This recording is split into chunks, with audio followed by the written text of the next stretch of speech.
कसा झाला बदाम शेक? छान. आवडला तुला? हो. हो. नमस्कार मंडळी, देवदर्शन किचनमध्ये लहान मुलांपासून ते ज्येष्ठ मंडळीपर्यंत सर्वांनाच आवडणारा, आपण गाडीवरती बाहेर जाऊन बदाम मिल्कशेक पितो ना, तशाच चवीचा किंवा त्यापेक्षाही अधिक पटीने छान असा मिल्कशेक घरीच बनवणार आहोत, तेही मोजक्या साहित्यामध्ये आणि फक्त 5 ते 10 मिनिटाच्या आतमध्येच हा बदाम मिल्कशेक बनून तयार होत असतो। तर बदाम मिल्कशेक बनवण्यासाठी या ठिकाणी मी अर्धा लिटर हे दूध घेतलेलं आहे। दूध आपल्याला पसरट पॅनमध्ये किंवा कढईमध्ये टाकून घ्यायचं आहे। गॅसची फ्लेम चालू केलेली आहे। दूध हे आपल्याला थोडंसं असं छान अशी उकळी आणायची आहे दुधाला उकळी येत असताना वाटीमध्ये दूध हे थोडं काढून घेतलेलं आहे। साधारण 2 चमचे अर्धी वाटी इतपत दूध आपल्याला वेगळं असं काढून ठेवायचं आहे। त्यानंतर गॅसची फ्लेम मीडियम आहे। दुधाला मस्त अशी उकळी येऊ द्यायची आहे। दूध उकळत असतानाच त्यामध्ये थोडेसे केसरचे हे धागे टाकून घेऊ। असे थोडे काही केसर टाकले का दुधाला छान असा पिवळसर सुद्धा रंग येतो। जसं आपण बाहेर जाऊन मार्केटमध्ये बदाम मिल्कशेक पितो ना, त्या पद्धतीने यामध्ये रंग घालायची गरज नाही। जर का केसर नसेल आणि मार्केट सारखंच तुम्हाला जर का बदाम मिल्कशेक हवा असेल तर थोडासा रंगही घालू शकतात। दूध छान असं उकळत आहे। गॅसची फ्लेम कमी करून घेतलेली आहे। तर या ठिकाणी ह्या वाटीमध्ये मी काही 10 ते 15 बदाम रात्रीच भिजत घातलेले होते। साधारण 5 ते 6 तास आपल्याला हे बदाम भिजत घालून घ्यायचे आहे। त्यानंतर भिजलेल्या बदामाची सालही काढून घ्यायची आहे। अशा पद्धतीने सगळे हे घेतलेले बदाम सोलून घेतलेले आहे। आता हे छोटं मिक्सरचं भांडं घेतलेलं आहे आणि त्या भांड्यामध्ये हे सोलून घेतलेले बदाम आपल्याला टाकून घ्यायचे आहे। बदामाची पेस्ट छान अशी स्मूथ व्हावी, छान वाटले जावे हे बदाम, त्यासाठी यामध्ये थोडंसं आपल्याला दूध टाकायचं आहे। दूध गरम करण्याच्या आधीच थोडं दूध वेगळं करून ठेवलेलं होतं, ते वेगळं काढलेलं दूध या बदाममध्ये टाकून मिक्सरला लावून भांडं छान अशी बारीक पेस्ट ही करून घेतलेली आहे ह्या प्रकारे। तर आपण आता हे दूध जास्त आटवणार नाहीत आणि मस्त मार्केट सारखा लुक येण्यासाठी बदाम मिल्कशेकला या ठिकाणी आपल्याला ही कस्टर्ड पावडर घ्यायची आहे। तुम्ही कोणत्याही कंपनीची घेऊ शकता। तर वाटीमध्ये अर्धी वाटी आपण दूध वेगळं काढून ठेवलेलं होतं ना, त्यामध्ये 1 चमचा ही कस्टर्ड पावडर मिक्स करून घ्यायची आहे या प्रकारे।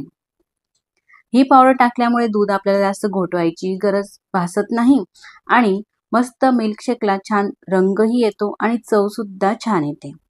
अशा पद्धतीने ही पावडर आपण मिक्स करून घेतलेली आहे। पूर्ण ज्या गोठळ्या आहेत त्या आपल्याला मोडून घ्यायची आहे। आता स्मूथ ही पेस्ट झाल्यानंतर दूध उकळत आहे, गॅसची फ्लेम अगदी कमी होती। या दुधामध्ये ही जी पावडर आहे ना आपण मिक्स करून घेतलेली आहे ती टाकायची आहे। टाकताना मात्र एकदम आपल्याला ही पावडरचं जे दूध आहे ते टाकायचं नाही, तर एका हाताने चमचा मिक्स करायचा आहे आणि दुसऱ्या हाताने हे जे दूध आहे ना ते टाकायचं आहे। तुम्ही पाहू शकता दूध टाकण्याच्या आधी पूर्ण एकदम स्मूथ करून घेतलेला आहे, एक सुद्धा गिठोळी नाही। या प्रकारे टाकत घ्यायचं आहे। एकदम जर का आपण टाकून दिलं तर दुधामध्ये गोठड्या होऊ शकतात मैत्रिणींनो। मस्त फ्लेवर, रंग, चव आणि छान असा बदाम मिल्कशेक होण्यासाठी ही कस्टर्ड पावडर नक्कीच वापर करा। मिक्स करून घेते। साधारण अर्धा ते 1 मिनिटापर्यंत आपल्याला हे कंटिन्यू मिक्स करायचं आहे। आता यामध्ये टाकायची आहे आपल्याला आपल्या चवीनुसार साखर। तर मी साधारण ही 4 चमचे साखर टाकते।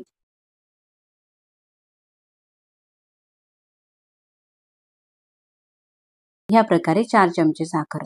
साखरेचं जे प्रमाण आहे ना तुमच्या चवीनुसार तुम्ही थोडं कमी अधिकही करू शकता। आता यामध्ये आपल्याला टाकायचं आहे जे आपण बदाम वाटून घेतलेले आहे ना मिक्सरमध्ये, ती बदामची पेस्ट टाकायची आहे।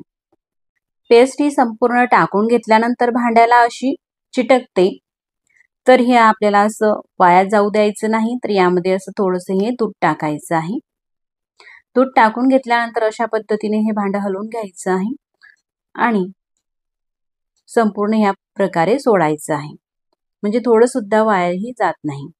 गॅसची फ्लेम मीडियम आहे, तुम्ही पाहू शकता मस्त छान असा रंगही आलेला आहे। यामध्ये आपण कोणत्याही प्रकारचा रंगाचा वापर केलेला नाही आणि छान घट्टसर झालेला आहे।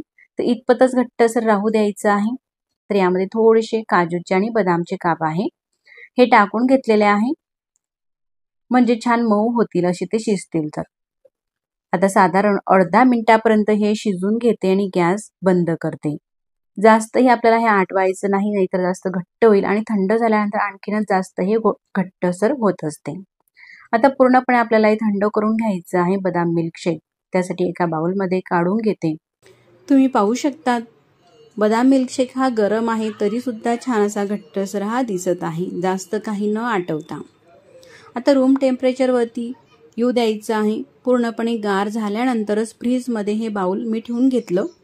गरम ठेवायचं नाही तर पूर्णपणे थंड झाल्यानंतरच ठेवायचं आहे, साधारण 15 ते 20 मिनिटासाठी. 15 ते 20 मिनिटानंतर मी तुम्हाला दाखवते. छान गार झालेला आहे आणि असं मस्त घट्टसरही झालेला आहे गार झाल्यानंतर. आता हा जो बदाम मिल्कशेक आहे ना, पिण्यासाठी अगदी योग्य झालेला आहे. तर आता ग्लासमध्ये मी तुम्हाला सर्व करून दाखवते. तुम्ही पाहू शकता मैत्रिणींनो, बाजारामध्ये जसा मिळतो ना बदाम मिल्कशेक, तशाच पद्धतीचा हा बदाम मिल्कशेक घरी आपण बनवलेला आहे. यामध्ये कोणत्याही प्रकारचा आपण रंग घातलेला नाही. बाजारामध्ये यामध्ये रंग घातलेला असतो.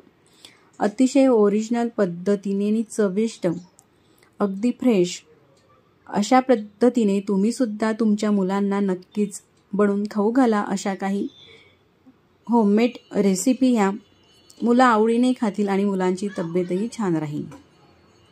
अशा पद्धतीने अर्धा लिटर दुधामध्ये हे मीडियम साईजचे ग्लास आहे, 2 ग्लास भरलेला आहे. गार्निशिंगसाठी वरतून थोडेसे काजू आणि बदामचे काप टाकून घेऊ शकते. तुमच्या आवडीनुसार तुम्ही ड्रायफ्रूटचा वापर करू शकतात किंवा स्किपही करू शकतात. मस्त मार्केटसारख्या चवीचा आणि फ्रेश असा हा बदाम मिल्कशेक आपण बनवलेला आहे. तुम्ही नक्कीच करून पहा. आता हा बदाम मिल्कशेक मी माझ्या बाळाला देते पिण्यासाठी. त्याला आवडतो का नाही ते आपण पाहूया. बाळा,